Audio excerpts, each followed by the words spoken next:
А? чакам да се обади. Кога? Той във Франция ще дойде. Е? Положението и там приятел, има там се запознал с приятелите. Ми се каза кога ще дойде. Чакам го всеки момент да дойде. Друго кажи, друго кажи. Той добре е там, няма проблем. Там добре е много. Щял да се ожени, нека се ожени, бе, да се радвам, да няма проблем, бе. Вика, татко, вика, не знам, вика, моето дойде на 6-7 месец, да, ще направим сватба, ще направим. Оженихме племенника ми и чакаме, сватбата ще бъде в трето районно. Там до среща има заведение, има... Кой ще кажеш за Конституцията на България? За Конституцията на България, кой ще кажеш? Да черпиме напред, айде. Айде избори се, айде. От какво са избори? Няма да има проблем. Днеска празни ме, буба. Ти питаш ли ме, буба, дали имам пари аз?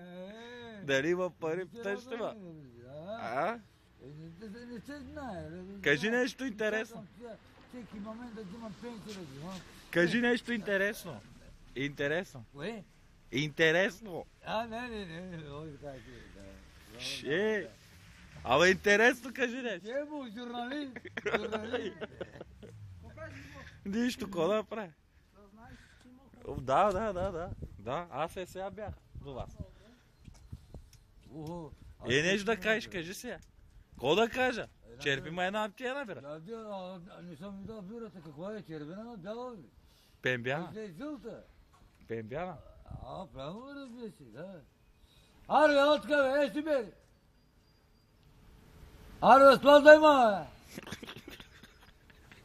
Да, бе, хитър бека сте ожени, бе. Да колко говориш, бе? Да въздуха ли? Кажи ти нещо, бе, как си? Добре съм.